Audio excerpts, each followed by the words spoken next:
Hello everyone, my name is Harsh Sahu and today the topic of my presentation is liquid dosage form from pharmaceutics first.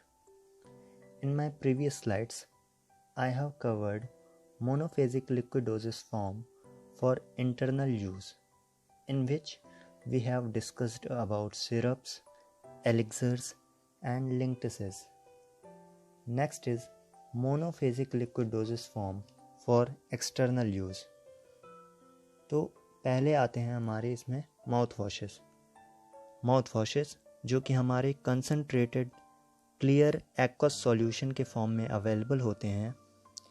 इनका एक pleasant test होता है। इनका use mouth को clean और डीओडराइज करने के लिए किया जाता है।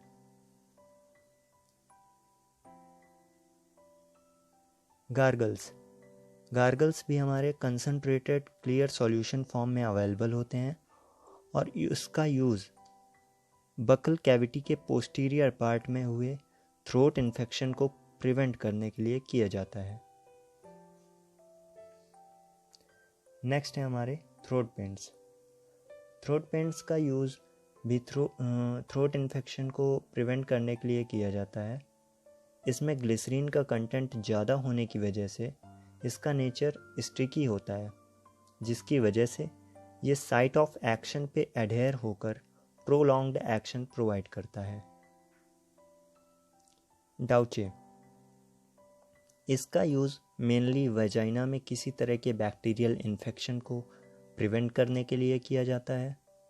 बाकी इसके अलावा इसका यूज़ अदर बॉडी कैविटीज़ जैसे कि ऑटिक कैविटी, इनको रिंस करने और क्लीन करने के लिए भी किया जाता है। इसके प्रिपरेशन में वाटर का या वाटर विनेगर मिक्सचर का या फिर किसी एंटीसेप्टिक केमिकल्स का यूज़ किया जाता है।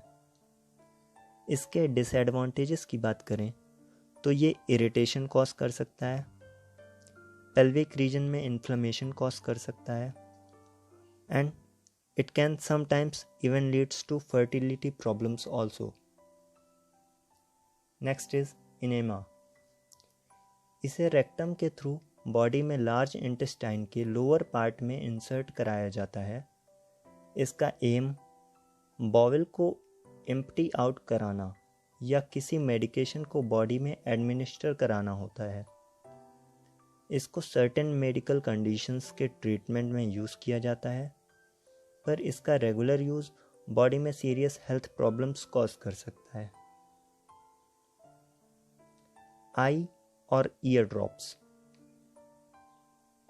तो बात अगर हम करते हैं आई ड्रॉप्स की, तो जो हमारे आई ड्रॉप्स हैं या फिर ईयर ड्रॉप्स हैं, जनरली इनका यूज़ इन्फेक्शन को ट्रीट करने के लिए किया जाता है।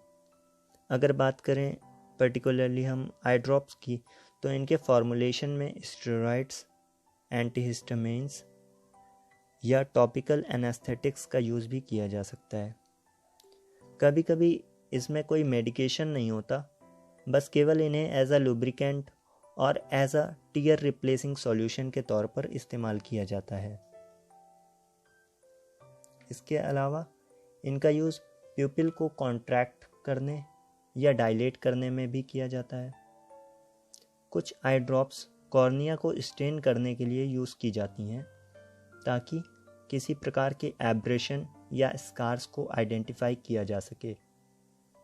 अब बात अगर हम करें ईयर ड्रॉप्स की, तो ईयर ड्रॉप्स का यूज़ ऑटिक कैविटी में हो रहे इन्फेक्शन, पेन, इचिंग या डिस्कम्फर्ट से रिलीफ दिलाने के लिए किया जाता है। इनको सॉल्यूशन के फॉर्म में एक ड्रॉपर की हेल्प से ऑटिक कैविटी में एडमिनिस्टर कराया जाता है। नेक्स्ट, लिनीमेंट्स ऐसे सॉल्यूशंस या ऑयल में वेरियस सब्सटेंस का मिक्सचर या सोप का अल्कोहलिक सॉल्यूशन या इमल्शन होते हैं जो कि एक्सटर्नल एप्लीकेशन के लिए अवेलेबल होते हैं। इसी कारण से इसमें भी फॉर एक्सटर्नल यूज़ ओनली का लेबल हमेशा लगा होना चाहिए। जो भी ऑयल या सोप इसकी प्रिपरेशन में हम यूज़ करते हैं वो एप्लीकेशन के लिए एक बेस प्रोवाइड करता है। अल्कोहलिक लिनीमेंट्स का यूज़ जनरली उनके रूबिफिशिएंट, काउंटर इरिटेंट, माइल्ड एस्ट्रिंजेंट और स्लो पेनेट्रेटिंग इफेक्ट की वजह से किया जाता है। ऑयली लिनीमेंट्स एक्शन में स्लो ज़रूर होते हैं पर मसाज में यूज़फुल साबित होते हैं। इनको हम ब्रोकन स्किन पर अप्लाई नहीं कर सकते। Lotions. A lotion is a low viscosity topical preparation intended for external application, that is topically on the skin. Means हमारा जो लोशन है वो एक लो विस्कस टॉपिकल प्रिपरेशन होता है जिसे हम बॉडी में स्किन पार्ट में यानी कि आउटर सरफेस में एक्सटर्नली अप्लाई करते हैं। इसकी प्रिपरेशन में जिन सब्सटेंसेस का यूज़ होता है वो इस प्रकार है। बेंटोनाइट, जो कि एक सस्पेंडिंग एजेंट की तरह काम करता है।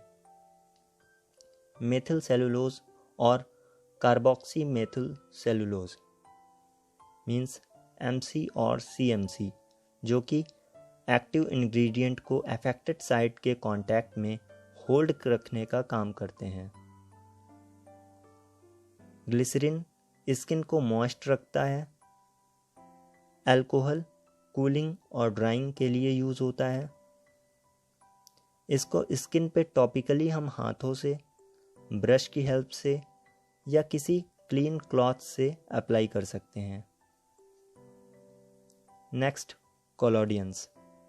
ये हमारे ऐसे लिक्विड प्रिपरेशंस हैं जिसमें एथिल ईथर और इथेनॉल के मिक्सचर में पायरोक्सिलीन होता है, जो कि सॉल्वेंट के इवेपोरेट होने पर स्किन पे मेडिकेशन की एक फिल्म कवर अप कर देता है। इसको ड्राई टिश्यूज़ पर अप्लाई करते हैं ताकि ये स्किन की सरफेस से एडहेयर हो जाए। इसको स्मॉल वुंड्स को शील करने के लिए एज अ प्रोटेक्टिव यूज़ किया जाता है। इसे भी एक्सटर्नल एप्लीकेशन में रखा जाता है, इसीलिए इसमें भी हम फॉर एक्सटर्नल यूज़ ओनली का लेबल हमेशा लगा कर रखते हैं। Some points related to biphasic liquidosis form, such as emulsion and suspension, have been left that I'll cover in my next presentation. Till here, that's all from my side. Thank you for watching this video and thank you all for your appreciative listening.